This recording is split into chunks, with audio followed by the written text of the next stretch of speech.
All right. Clock is moving.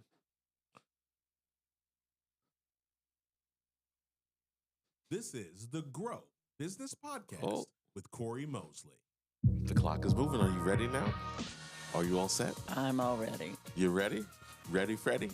I'm as ready as I'm going to be. No, we got to keep it clean here. This is a PG. I don't want to have to put the E when we broadcast the feed out, you know? Yeah, we don't want to do That's that. what editing is for. That's what editing is for. Oh, my goodness. It is started. The party has started. Folks, you are hearing a voice that is not LG007, if you heard our little pickup there. We've got another fun show. I've got a surprise guest host today filling in for LG007, who is out and about. I don't know where he is, actually. I don't know. Who knows? But don't worry. If you're worried, he'll be back for sure. If you're not sure where you are, let me fill you in. You are at the Grow Business Podcast. I'm your host, Cory Mosley. Joining me in the co-host seat today is none other than the Empress of Marketing, the legendary Dawne Brooks Gulla is here. And you better believe it. And I am happy to be here. That's good. That's good. Hold on. We're not bringing you in yet because I have to make sure we also introduce the guy on the boards. We're seeing how he is. He's doing good in the first minute and 30 seconds, but he has a tendency to taper out as time goes on. I'm talking about Willie H. Hit the buttons, Willie. That's right. He's here also. We're super excited. This is the Grow Business Podcast, the place for business owners and entrepreneurs to get the information they need to grow their business. Dawne, are you excited? I am excited, especially about anything entrepreneurial. Yeah. I think I'm a serial entrepreneur. I think you are too. Serial, now that could go either way. So, serial many could be a past little lives. loco too. That could be a little loco. I have many past lives. Well, we're gonna get into just a few of those with the time we have today. I'm super excited to have you here. So thanks for filling in today. I'm excited to be here. Yeah. In fact, anytime I can spend with you and talk about business, I'm excited. Oh, I love it. And folks, if you're wondering, I have checked Dawn's cup. That is, she's supercharged on Mountain Dew, and she's ready to go, and I'm ready to go. Because sometimes, Dawn, they catch me at the tail end of the day, so I got to keep the energy up here. But is there caffeine in your cup? I'm drinking water right now, so I don't know. The caffeine is a plus, but I'm like this normally without the caffeine. I'm waiting for someone from Starbucks marketing department to call me back so I can start drinking Starbucks and promote them live on the air. So I'm going to see what happens with that. Well, maybe Mountain Dew Baja Blast will give me a promo. Oh, well, we take checks in all from all areas, right? I mean, at least I shouldn't say all areas, but things that we believe in, and you believe in Mountain Dew, and I believe in Starbucks. So only one a day, though. Yeah. So the cat's out the bag, folks. If you are streaming us and you're listening to us audio, as I said, we've got a great guest host today. If you're watching us on YouTube, on the website, or watching us on video on Spotify, you can see the lovely Dawne Brooks Gulla is joining me here today. So as you guys know, we base our show topics on my 5 pillars of business growth: mindset, sales, marketing, operations, and people. Of course, that's also the premise of my latest book, Position for Growth. That's available at CoryMosley.com, also available on Amazon.com. Dawne Brooks Gulla, you have a copy of the book and have given out many copies of the book. Yes. And shared those, so we appreciate that. So every show, we pick a pillar, and then we dive deep into that pillar. So having the opportunity to have you here today makes today's conversation an obvious conversation. We're going to be talking about the marketing pillar. So I want to have a conversation as people start to think about what they're going to do from a business growth end, how they're going to drive more business and create more business. You can't do that without bringing up the idea of networking and the need for networking. Now, it's very known to my audience that my feelings about in-person networking.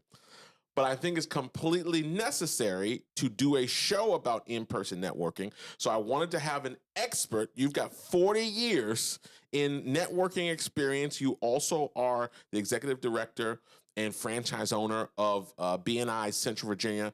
So how many chapters are there in your 28 so in the Central Virginia area. 28 chapters. So no one knows more about organized networking, productive income generating, because that's important. Because people have heard me talk on the show about people who love to have breakfast and love to have lunch and love to have cocktails. They're not really doing any networking. They just love to be out at these events. You specialize in income generating networking that builds your business. If you're not in business, networking can be anything. Yeah. If you're in business, you need to have a strategy for networking. And as we've discussed before, most people don't have a strategy. It's kind of like a fragment grenade. Yeah. They hope it goes off and something hits somebody that might buy for them. Well, and what I think, so folks, we're talking about marketing, but we're talking about the topic, the formal topic is growing a small business through in-person networking. Okay. So that's what we're going to talk about. I brought in an expert to co-host with me today because that's an area that, is still interesting to me. But I think that Don't you think you're getting better though? I suppose. I mean, you were very impressed. We were at something a few weeks ago together, and you kind of threw me. You dragged me over to somebody that left me there, and I think I did pretty good. with it. I think you did also. I found somebody I thought might be a potential referral for you. Yes. I made the introduction, but for me to stay there would have been superfluous because I don't know how to market your business. Right. Sure. I only know how to market you as the expert in your business. I like that. And we're going to dig into that. We've got a bunch of different ways that we're going to talk about that I'm going to throw at you and get your opinion on. Because I also believe, like, the joke, we have the running joke about my disdain for in-person networking, but it needs to be a critical component. Now, for someone like me, media has been the primary driver of how people find me. Something someone hears me say from a stage in my keynoting speaking events, something someone hears on a platform like my podcast or hears on video, or, my ability to write books. This is my third book. I was published columnist for 3.5 years in a major trade publication. In people know I come from auto in that field. So those were the primary drivers for that inbound opportunity, me sharing my expertise. That is a way. It right? is. Yeah. So it's about having the right mix to drive your business, and networking clearly, obviously. And I think what we'll get into too is networking and referrals, right? Referral networking has a different connotation to simply just pure networking. Most definitely. Yeah. If you like sports and you go to a sports event and you sit and talk to somebody about the sport, you're networking about the sport, but that's not a business networking. Sure. It is a distinct difference and a distinct category and strategy. Yeah.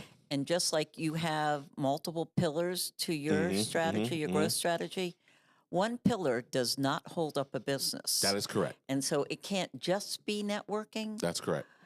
And you have to have the integrity of the knowledge of whatever it is that you're promoting or selling, and the trust of the people that are referring you that you're the SME, the subject matter expert in that area. Yeah, we know 100%. We are cooking with gas right now. Now, I want to get into this idea of in-person networking, and I think one of the things I talk about often in the in-person environment is this idea of getting stuck talking to someone for 45 minutes that is completely the wrong, there's probably very little to no shot of doing any business with that person, but they suck all of your time and you can't escape. That should be against the law. Yeah, that's right. That's right. Willie H. Yeah. You got to be ready for Willie H. Dropping some audio on you. But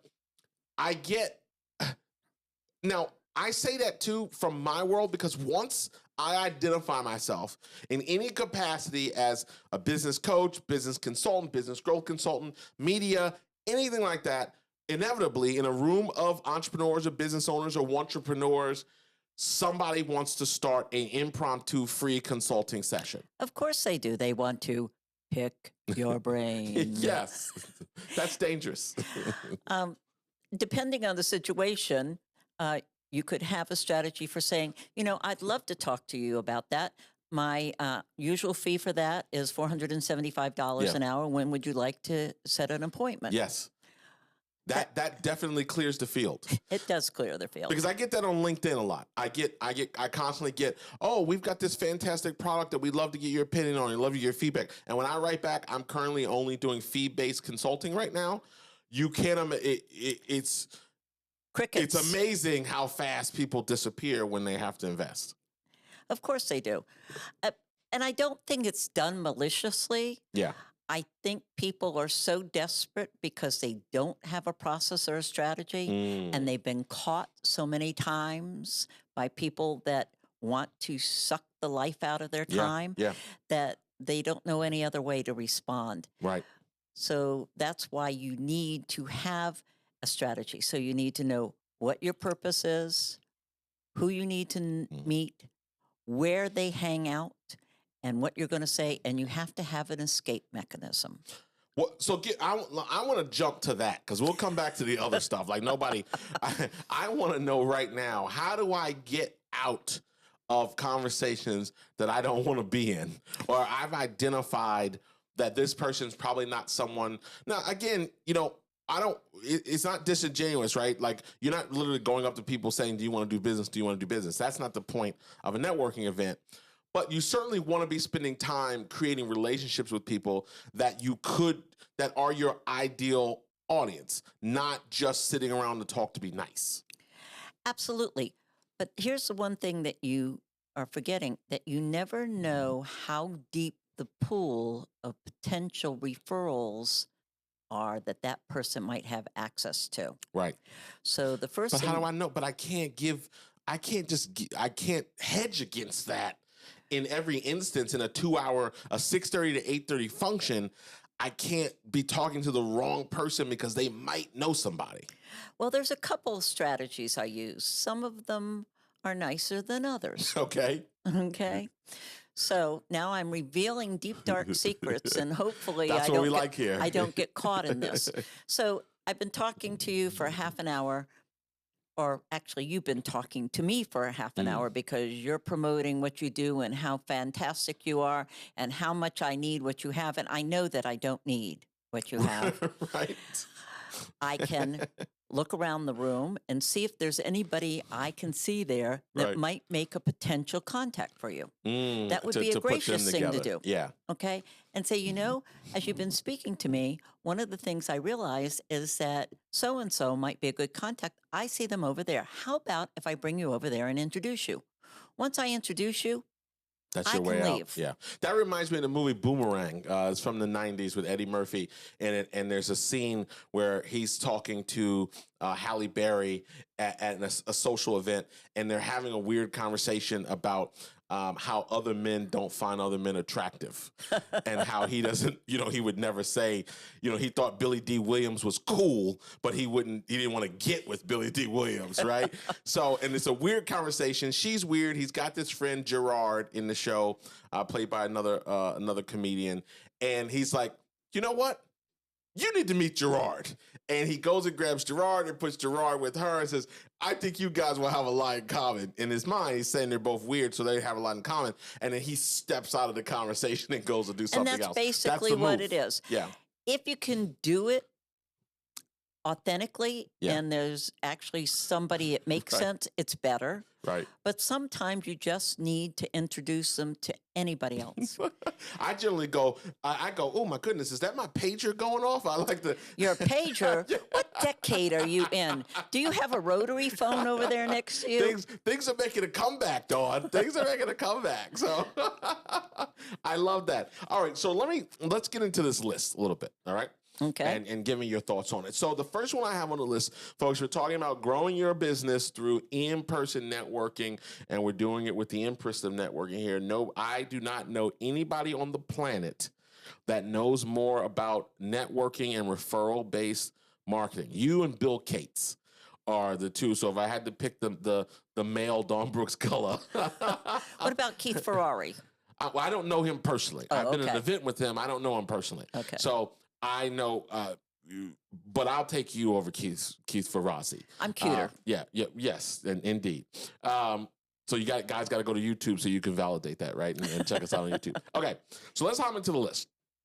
All right, first on my list is define your networking goals. Identify what you want to achieve, whether that's new clients, build partnerships, increase awareness for your brand before you even go to an event. Absolutely. And we waste a lot of time going places that don't make sense for us business-wise.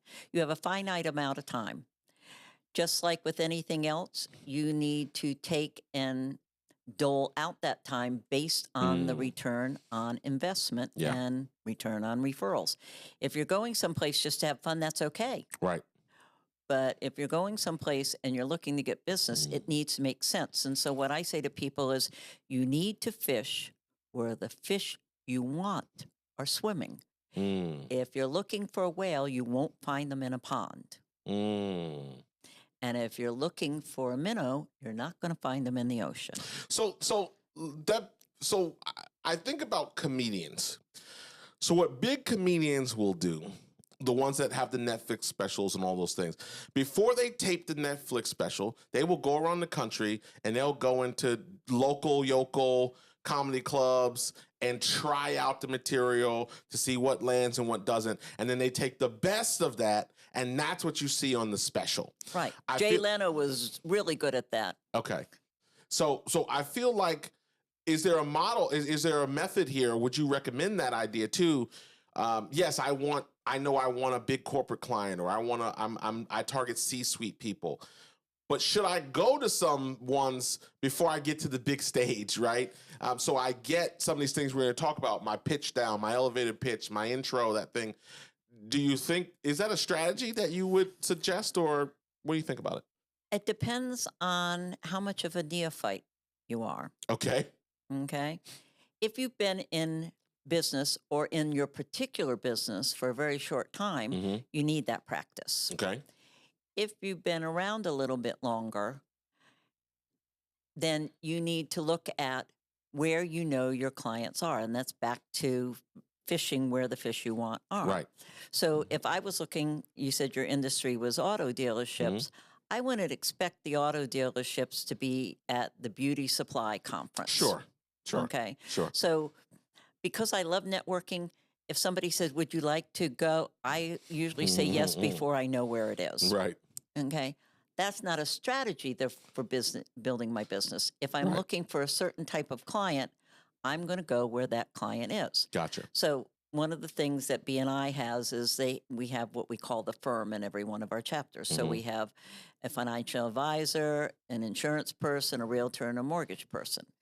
If I was looking to grow my business, I would go where those people are. Okay. So I would go to the real estate association. Sure. And I would go to a conference that was specifically targeted at insurance agents or financial planners. But don't I need to be sitting at home making content all day for social media? I don't have time to go to these networking events that you're talking about. Social's where it's at. I got to be posting 82 times a day to drive my business.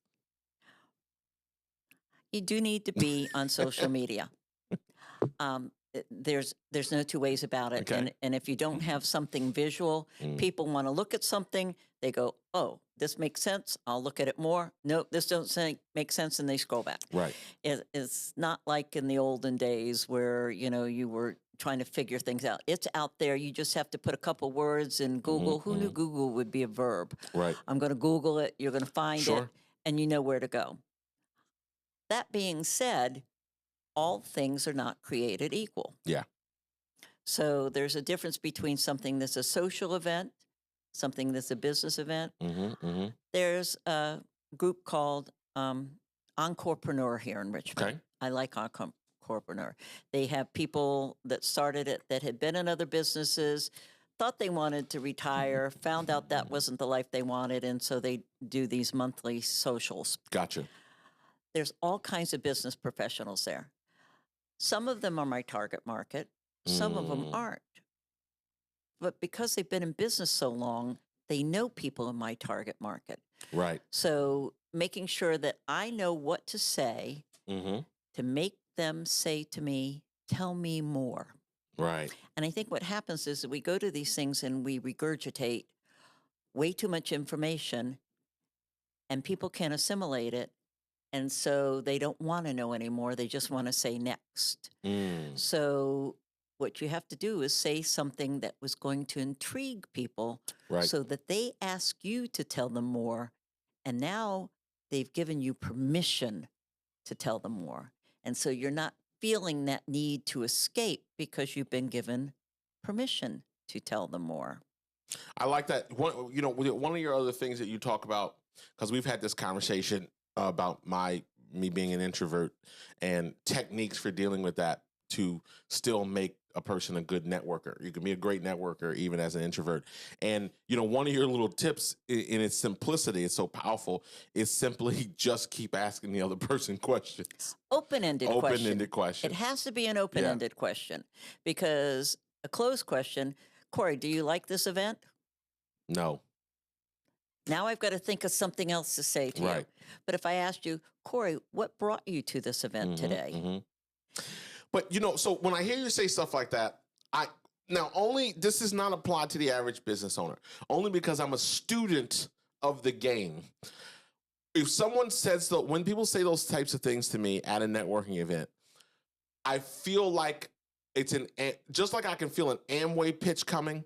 Like if anybody, I always say, if somebody asks you in the grocery store what a good orange juice is, they're inviting you to a meeting or now a Zoom call or whatever, and they're going to talk to you about the power of franchising. You've had some really bad experiences, haven't you? They're going to talk to you about the power of franchising. They're going to draw circles, and they're going to ask you if you know that JOB means just over broke, and they're going to give you the whole spiel. I just know, like, if I'm in a Barnes and Nobles and someone comes up, it's like, someone asked me one time, I think a Tony Robbins book had come out, and I was at the new title area, and the guy comes, he takes the book. He's like, "Oh, you think this is a good book?" I'm like, "Dude, what are you in?" You've been hurt really No. bad. I was right. Lord have mercy. Yeah. LG's with us. I was right though. Like he had something that he was in. I'm not knocking multi-level marketing because it works for a lot of people. I'm just saying there's certain things that everyone's trained on that. My nephew, they were trying to recruit my nephew so he comes home and he's not telling me, he's not using the word Amway. He's not using the word. He's like, "Oh, I was at this event. I met a lot of cool people, and they thought it was something I should get involved in, and they gave me a bunch of things to read." I said, "Did someone give you the magic of thinking big?" He's like, "How did you know that?" Because that's the official book that they give every person that they're trying to recruit in the Amway. Right. That's their tech. So where I'm going with this is, when you're sharing this idea of saying something like that, "Oh, what brought you to?" I feel like when someone says that to me in an event, they're hitting me with the lines of trying to open the conversation up. Well, back to nobody cares what you know until they know you care. How can you show that you care if you're not trying to get more information so that you can start building a connection? But I'm trying to distinguish between a line and something. One of the best conversations, you and I traveled a year and a half ago to Florida, and that I told you about this after the fact. I got up and got in the line, the proverbial conference breakfast line that everybody gets in. Bacon lady. And where I was going to say, I had the best conversation because I'm the person that's going to get in the line. My wife wasn't with me. I was going to get in the line, get my breakfast, and I'm going to go sit at a table that's as empty. It's the same way I approach blackjack. I don't go to a table that's been open already. I open a table. So I go to the furthest table, and I'm almost through the line, and I'm loaded up with bacon. I don't eat eggs, so basically, it was bacon. I had a lot of bacon there. And she made a comment about bacon. Like, "Oh, a man who loves bacon, my kind of man, guy with a plate full of bacon." You sure she wasn't hitting on you? And anything is possible, but she definitely could have, without a doubt, been probably my great-grandmother. I don't know. But that was it. That's all. So for me, that's all it took was someone to create the engagement. Because I'm outgoing, because I'm extroverted, I need somebody to start the conversation in a lot of instances. So Right. once she said that, she was also my kind of person. We sat together and had a great conversation, learning about her business, and how she moved to Hawaii and Bermuda part-time, and her husband. Like, we just had a great conversation. We didn't do any business per se, but it was just a great conversation to have over breakfast. And I definitely wouldn't have had that if she hadn't made the comment about bacon. And so she was probably desperate. Because she probably was. Willie H., what do you got? That bad. So she was probably an introvert also. There was a lot of people at that conference. I don't think so. I think she had more of your outgoing vibes. I think she was a lady that would talk to anybody. You'd be surprised. If I had a plate of bacon and you were on the line with me, you would say something to me. Almost definitely. Yeah, But I would say something to you even if you didn't have a plate of bacon. That's true. If you're in front of me, you're in the zone. Yeah. If What's your favorite opener? What's like your go-to? I don't have a go-to. I feel like we're talking about dating. What's your opener at the, how do you open up the pitch? But what's a go-to? I find compliments are always a good way to start a conversation. Okay. So I like your tie, but I like your pocket square better than your tie. Okay. Both of them are nice. I could never get my husband to wear that pocket square. It's too out there for him. Okay. The tie he would wear, though, is conservative enough. So I might say something to you about the pocket square, ask you where you got it. I might want to get it. Now, are you really interested? Yes. Okay. I am interested in people by nature, and I don't think you can fake that. So what do people do that is not natural for them? That aren't interested in Yeah. people, they need to dig a hole and crawl into it. Willie H., you got to be quick here. She's dropping the zingers. You can be an introvert or shy, and they're very different, and still be interested in people, just Right. not be comfortable with making that first move. But once you get started talking to people, you don't have any problem having conversations. Yeah. It's just the Are you getting talking about, some- are you diagnosing in- me again? in person. Okay. And most people don't. So Right. it's something that opens the door. And that's why the open-ended questions. And back again to people don't care what you know until they know you care. And if you're not asking them something, saying something, helping them Right. make the transition, Right. unless they're an extrovert, you're going to be stuck. It's kind of like single people at a party, that just spend the night, eyeing each other from across the room, but nobody Nobody gets up makes and a moves move. across. Yeah, nobody says hello and makes a move. Spilling something in somebody's lap usually doesn't make effective communication. So it's all, you have to realize that it's communication. Yeah. And you have to communicate in order to connect. Communicate in order to connect. I mean, listen, great things happen. That's how people end up married. That's how great relationships happen, that way. Really taking that opportunity to be out there, and which is counterintuitive to what a lot of us are told in the beginning as children. Things like don't talk to strangers. And again, you're not 5 years old anymore. So you need to put on your big boy pants Right. and take responsibility for being the person that needs to move the needle. Right. And not everybody can do that. And so if you want to grow your business, you have to take that Yeah. responsibility and Woo. take the risk. When the What's the church worst say that's going to amen. happen? You never know when DVG's coming through there. You gotta give some breaks for Willie H. to drop his lines on you there. But that's true. There was a well-known influencer guy, Grant Cardone, well-known influencer now. When his kids were little, kids are teenagers now. But there's a great video that because he lives his life on video. So there's a great video on the plane where his daughter, she was probably maybe 6 or 7 at the time, wanted more cookies from the flight attendant. This is before he had a jet and he had to fly commercial, like the rest of us. But she wanted more cookies, and he said to her, "Well, if you want more cookies from the flight attendant, go ask the flight attendant for the cookies." And she, "Oh no, I don't want to do that." Well, everything you want. So that he went into the conversation about not talking to strangers and how that was bad advice, because most of the things you want out of life are going to come from people you don't know right now. Oh, my grandfather had an excellent expression for that. You have to ASK to GET. Most people are Yeah. not psychic. Some are psychotic, but most Mhm. people are not psychic. Right. So they don't know what you need Yeah. or want if you don't tell them. So if you're standing there just going, That's You're right. not going to get that introduction. You're not going to get that opportunity. Mm-hmm. And you're wasting the opportunity. Influencer Lewis Howes, he talks about his favorite line is, "What are the chances that?" And he asks that for anything. What are the chances that I can get an upgrade? What are the chances I can get, an extra biscuit with my meal? What are the chances that? And he says that's just a core thing that he says, and the amount of things that he gets from that, right? What are the chances you've got an extra whatever? It could be something small or something larger and significant, but he always answers that. And he says his ability to just get more from the universe and the world is exponential just by saying that. What are the chances Asking that? a question. Yeah. So in order for you to get more business, you have to ask questions. Yeah. And you also have to be able to escape.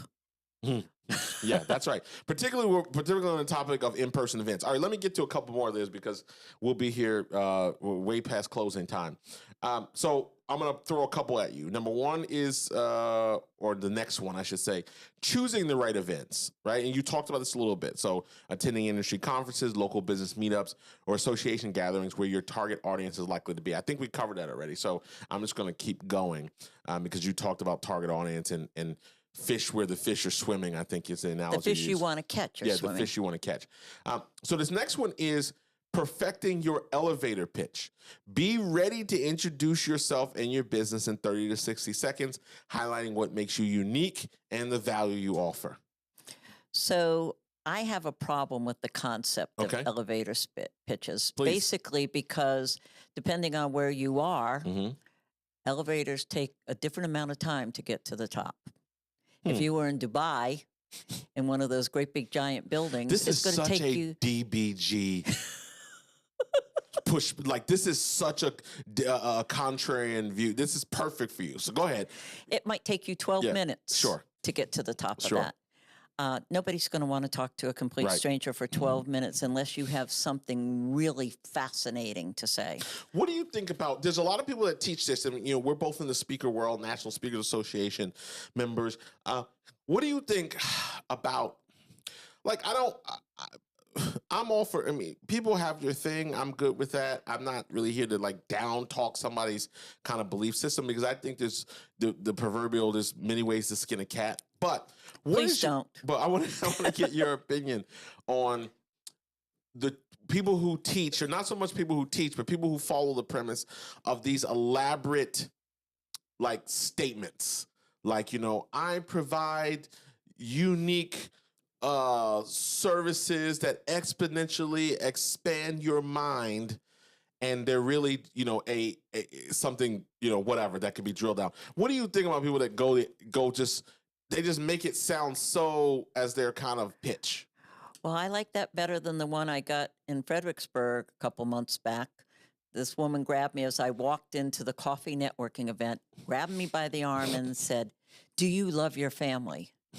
And everything in me wanted to move back, far away from her. Right. And I said, "Exactly why do you want to know?"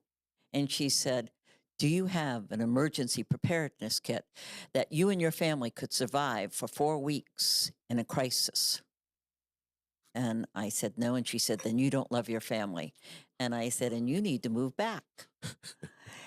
I said, "I don't know what part of your company training told you this was going to get you more business. Right. But I don't want to talk to you anymore." And I walked away. Right. That's pretty bold.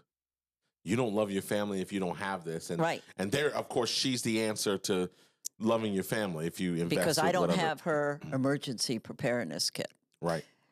So. Flashlight, crank radio, beef stroganoff in a tear package. Yes. Lord have mercy. Like the rations that the military carry with them. I know she meant well. Right. I didn't have the patience. Terrible. I didn't have the patience to talk to her after she said, "I don't love my family." To educate her on why that is a mess. That being said, somebody misled her. That training, they told her, you need to get right to the core and the heart and make them believe that they're not going to survive without what you have. Right. I need to be intriguing. Yeah. And if it is fake if I don't believe it myself, if I really don't care whether or not you're more successful as a result of whatever it is that I have to offer, that I'm only looking to line my pocket and the heck with you, then it's never going to go well. And I don't think it needs to be this really tight structured. I need to know who you're looking for. Right. And back to that avatar. What is that ideal client? So when I'm thinking about this, I need to be authentic to who I am and to my product or service. But you agree, you do need to be able to properly articulate what you do. Right. Right. So, I mean, if we talk about helping business owners get positioned for growth, right. Or we talk about creating business strategies that work, right? The taglines are helpful, but it's I think people can go overboard, with it. I help passionate individuals unlock their deepest desires and excel to their greatest potential. That is just a lot. And that's too much mystery for me in terms of what you do. Are you a life coach? Is that what you're trying to tell me? Or what are we doing? So you boil your business down to the lowest common denominator. Okay. What is the lowest common denominator of what you do? What is it that you help people with? Right. How are you going to make them more successful? What is the product going to do for them? What is the least common denominator? And for me, I'm just like, I don't think a landscaper needs to give me an elaborate statement to help me understand he's a landscaper, right? I don't think, me personally, I don't need to hear that you are a ground artist that helps people reimagine their home, their exterior home lawn. Like, that to me is just tell me you're a landscaper, dude. That's just me.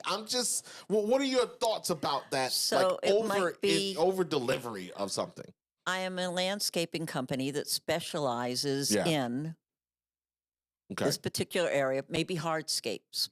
Gotcha. Right. Okay. So yes, but like, don't remove it's the joke about people, I'm a custodial member who keeps the cleanliness of the maintenance facility looking tip-top shape as a way to say you're a janitor, right? It's that kind of run. So like, I just think people just get too far off the reservation. I was just curious what you thought about that. I think you want to be creative, but not evasive. And I think when the people, the lady that I was talking to in Fredericksburg wasn't being evasive.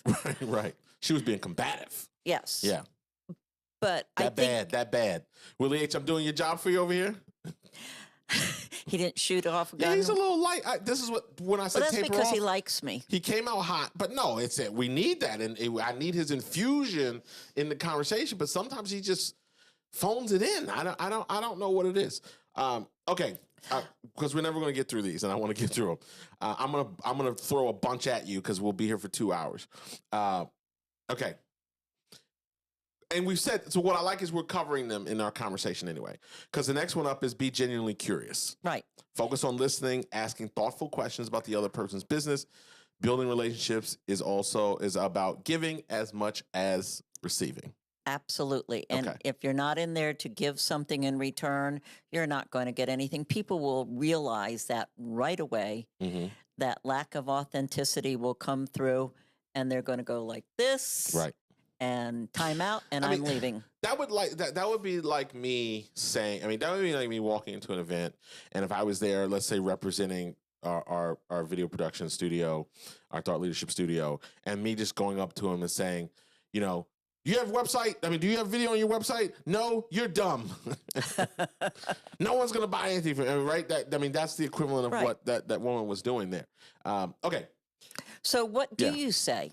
If I met you for the first time and I said to you, what do you do? Because that's what people usually say. What do you do? And then the people throw out the line. Right. What would you have responded to me before today? Well, we help businesses and organizations create strategies, create growth strategies that work, right? So now the question is, what is that? Right. Well, we do that through integrated marketing, our advisory services, and our video production. Okay. This might be a guy I want to work with. There you go. Exactly. So it tells what you do. Yes. It's concise. Right. And it gives me the opportunity to say, well, tell me more about that. Correct. If I don't want to ask you to tell me more, it's not intriguing enough. Right. Right. And that's why so when we say something like business growth strategies that work, right? There's a lot of people who say they're business consultants or whatever, but maybe their stuff doesn't work. So, and then obviously with the book Position for Growth available on CoryMosley.com or on Amazon, if you don't have that, Position for Growth becomes a brand lane for us also, because, the simple premise behind that is every business owner is being taught to change, being told they need to change. Most people say that and don't define it, but really what most business owners need to do that are looking to grow is they need to get positioned to do that. Do you know why people don't change? Why is that? It's scary. Yeah, sure. Only babies Change is easy. You go first. Only babies and dirty diapers and lottery winners are looking forward to change, right. because it is scary. That's right. Willie H. He's nailing them now. Now he's woke up. Maybe he's had a little of your Mountain Dew. He may have. It is Baja Blast. All right, let me ask you this. Business cards. Let's have this conversation. A lot of people have gone digital. A lot of people still have the hand-to-hand combat. So the statement here is bring business cards, but use them strategically. Hand out cards only after meaningful conversations so that you can ensure your intention or your interaction is memorable. If you're not intending to follow up with the person, I would never exchange a business card. And it doesn't matter whether it's digital, whether it's on paper, whatever it is, it has to look good and professional. I got a business card the other day that the writing on it was so small that I couldn't read it when I magnified it with my phone. Somebody gave me a business card with the wrong website address on it. You know this. We've had that conversation. I went to the website address. It said can't be found. Because they have a hyphen in the thing, but they don't have that on the website. I had to track it down. But here's the funny thing. On that topic, I spoke to someone else who knows that person. They told me, and we know this person mutually, that person told me that the person I'm talking about knows they have the problem with the business card and will not just get new cards. That's just dumb. I totally agree, William. It's not dumb. It's downright stupid. Is that not insanity? It is. And so they're wasting their time. Oh, they'll just call us. No, we won't. I will label you incompetent, and I will throw the card away. Well, not everybody is as rigid as you are. I don't think that. I don't think that's rigid. What people don't understand is everyone judges. Even the people who say they don't judge, they judge. They judge how you look. They judge what you wear. They judge. My mother told me shoes and nails. Women are gonna look at you. You don't want run over shoes, and you don't want dirty nails. My father used to look at the guy's shoes because he was in the military and spit shined his shoes every night. And my mother looked at their teeth. Right. Teeth. That's a good one too. But here's the thing. I don't take cards. Well, I don't say I don't take them because you can't really turn it away.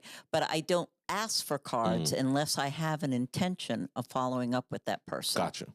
I just won't ask you for the card. Now, good to know, folks. You're ever running the TPG and you talk to her and she don't ask for your card, guess what? She ain't interested. No, but if I can't follow up with you with a purpose, right? Sure. There's no sense in creating the anticipation of something that's not going to happen. Right. I also, when I'm schedule a networking event, I put time on my calendar, officially scheduled time on my calendar to follow up from the event. Well, you're leading into the thing. So how should people, the next one is leveraging social media post-event, follow-up, connecting on LinkedIn, other relevant platforms, sending a personalized message. I assume you advocate for all those things. I do all those things. Okay. And again, no matter what, if I've taken your card, I'm going to follow up with you in some way. Just a little note that it was nice meeting you. I look forward to seeing you again the next time we're at such and such. But if there's something that I've agreed to do for you, I take the card and I bend the top left-hand corner down that says to me when I get back, because a lot of them you can't write on because they've gotten the glossy texture and glossy. Sure. Or the good point. In the olden days, they were all white on the back and you could write notes. But I bend that card down so that I know. And if there's an opportunity for me to take a picture that makes sense, I take a picture so that I remember who that person was and why I was talking to them. I have a goal of every networking event I go to of a certain number of people I want to meet. Yeah. Maybe not by name, but a certain number of people that I want to meet and what I'm looking for. And sometimes I'm looking for referrals for my clients, my BNI members. One of our members the other day at a meeting happened to mention somebody that I thought I might be connected to on LinkedIn. I wasn't sure, but the name sounded familiar. I made sure that I scheduled time to, when I went back, to check on that. The person was a second level contact. Right. I reached out to them and told them the person was looking to meet them and why they would looking to meet them, and would they be open to that conversation. They said yes. I've done that dozens of times where I got no response at all. Right.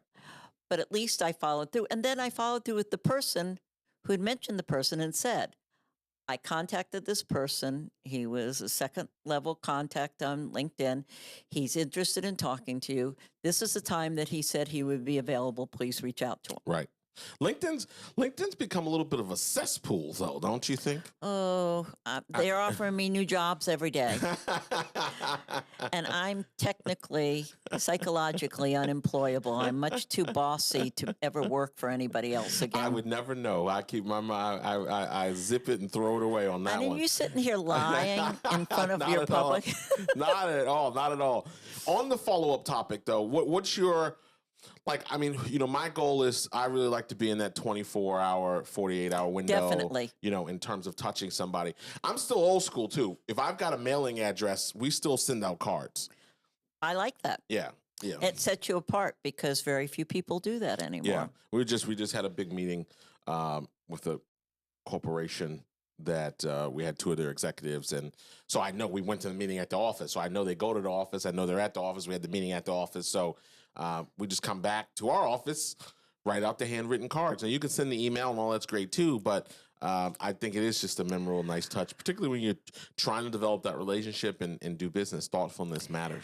When I'm doing a speaking engagement, when I leave to go to the engagement, in my briefcase is an addressed envelope to whoever hired me and a card in that envelope ready for me to send. And I send it from the city that I'm in. You'd be surprised how impressed that makes some people. Yeah, that's interesting. It creates speed, and it's something that a lot of people have follow-up processes, but it's also how it comes off genuine. I say make me, I do it, but I'm made to do it even if I didn't want to do it. But like if you get a card from me, I wrote it. Right. I didn't dictate it. And I'm not knocking the service. You've got the fancy services out there now where you can type what you want and the automated machine writes it and mails it. I understand sometimes from a scalability standpoint or whatever, but if you get a card from me, I didn't have my wife write it, I didn't have somebody else in the auto. I wrote it. It's my handwriting. So that's could be good or bad, but it generally, came from me. I think that's important. Yeah, you gave me grief about my handwriting not too long ago. Rewrote a note I gave you. That was definitely a lot to be desired on trying to figure out what it was. But again, not unlike you to make reading and deciphering a note. Weren't you a cryptologist?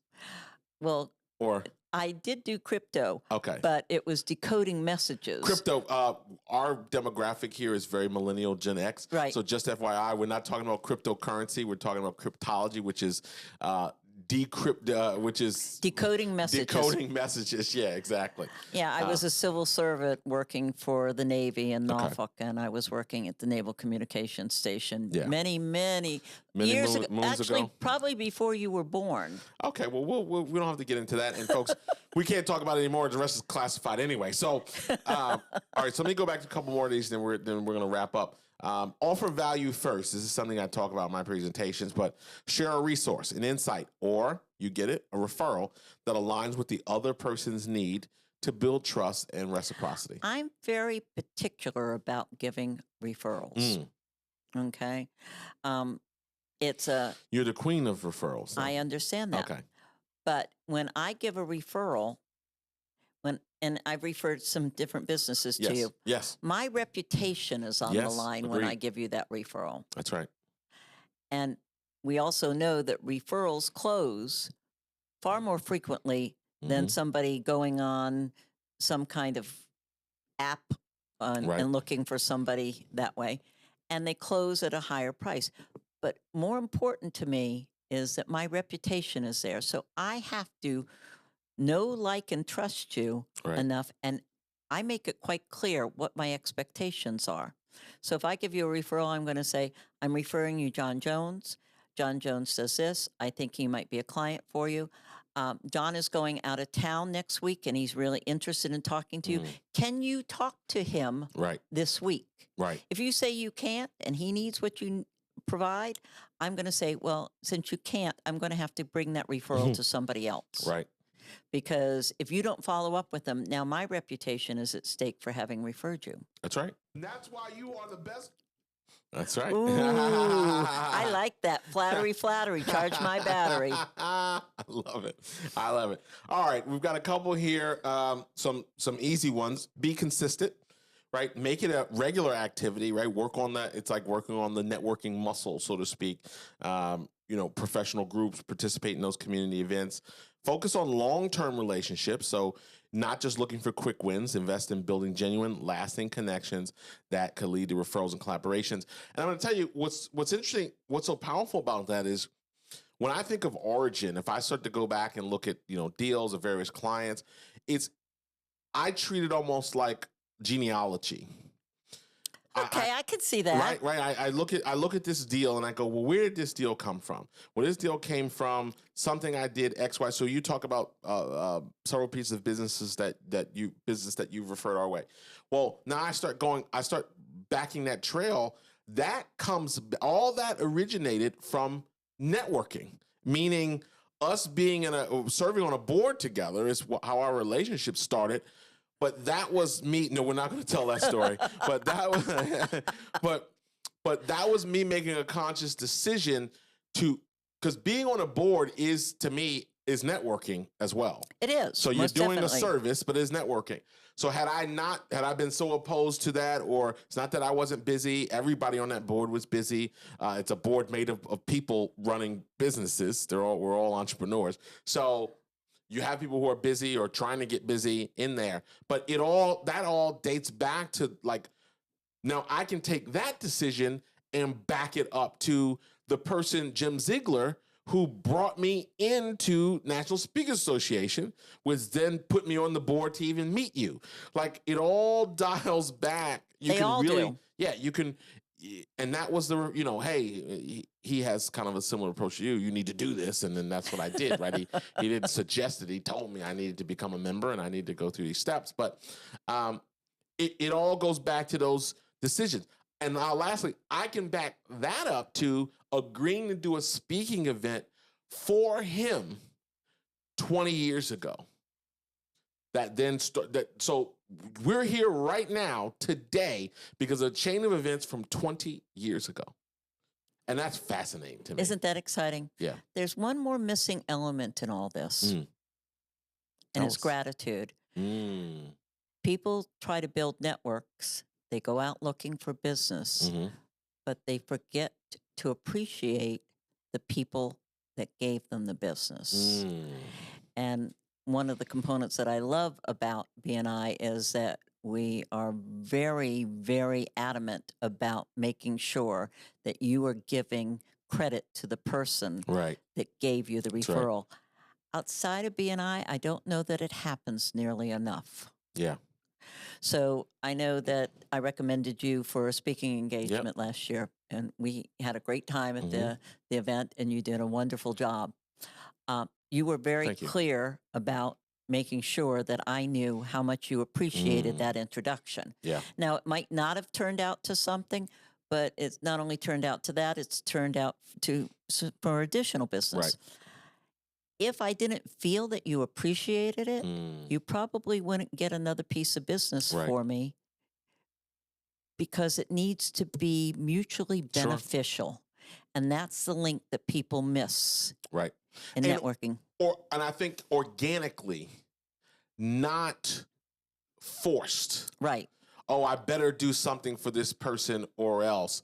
Like, I believe those relationships are best when it's organic. It wasn't an obligation.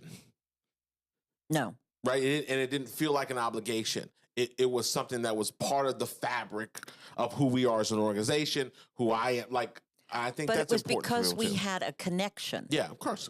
It's different than just somebody that you run into and you hit and run. And right. I don't give away referrals that way. Right. And so I have an in-depth relationship and connection with everybody that I refer. I know, like, and trust them. I know they know, like, and trust me. Yeah. It has a value far beyond a dollar value. Yeah. No, agreed. Be a connector, have a clear ask, be authentic. These are all part of the process here. The last one I want to talk about, I thought was interesting that popped up. I want to get your opinion on. It was host your own event. Ooh, Position yourself as a leader by organizing networking events, workshops, and seminars relevant to your niche. And that is a great way to do it. You see a lot of realtors doing that, and they may co-host them with other people that are unique referral partners to them with a mortgage company or insurance company, and bring in potential clients for everybody's required to invite a certain level of clients to the events. Yeah. But what better way to give something to people and in return be able to get some business for it, because you've established your credibility with the event. And I'm looking forward to some things that we're going to be doing in the near future. Yes, people should stay tuned. Parting words. I think we've given a lot of value here, and I hope you guys, the audience, we're super thankful for you as we continue to do the podcast and grow our audience. We're thankful that you keep coming back and are recommending. We've got new listeners coming from people saying, "Hey, you should hear this show, see this show." We stream out to organizations now, are picking up our RSS feed. For that, so we're thankful for that, and continuing to provide value here. As always, if you're interested in the services that we've been talking about, growing your business, understanding integrated marketing, having some advisory, having that bird's eye view look at your website, your branding, your marketing, head over to CoryMosley.com and explore some of the things that we are offering there. And we've got a ton of free resources there as well. And it's just worth, having a conversation. What are some last words that you have, DBG?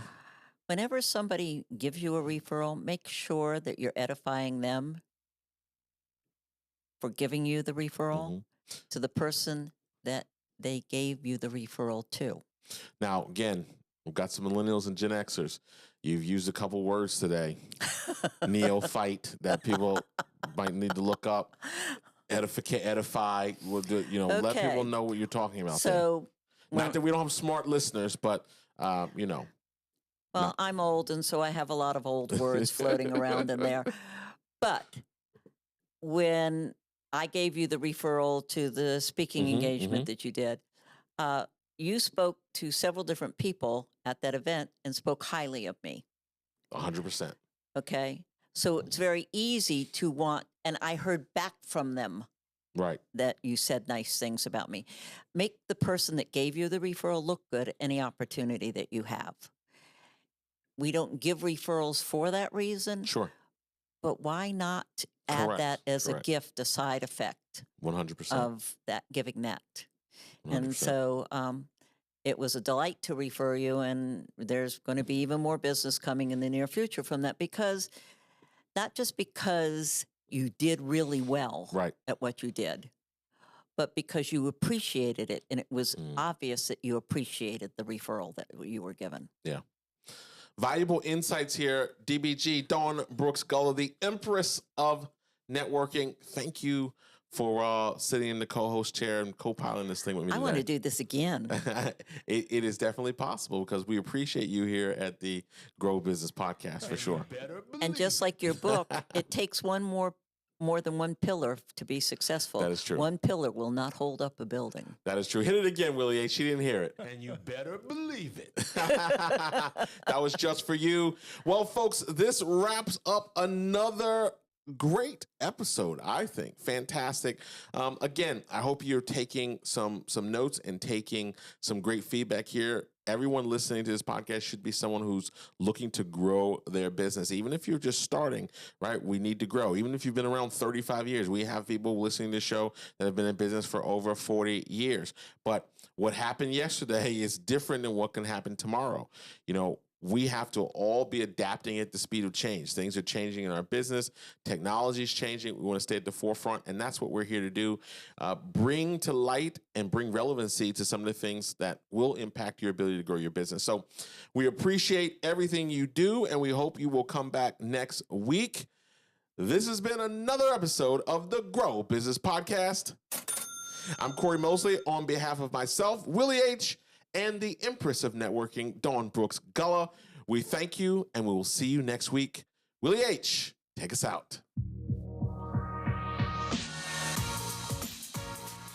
Excellent work. That was fun. Yes, that is great. Always great tips, great stories. You know, all that. Well, we usually talk through the process. Oh. Yeah. Oh. Yeah, he takes us out. Oh, he takes us out. Yeah. So you got to watch it. You haven't listened to a whole episode. So you know if you do a whole episode, stay all the way to the end. Just because I listened to them all doesn't mean that I was watching them while I was listening to them. Okay. Remember, I have ADHD. This is the secret And a conversation multiple personality disorder at the same time. So yeah, that's very interesting. I might need to keep security with me when you're around. Who knows who you're going to turn into? So. Well, you stayed one person today, so that was good. Are you sure about that? I don't know. Is this what I was wearing?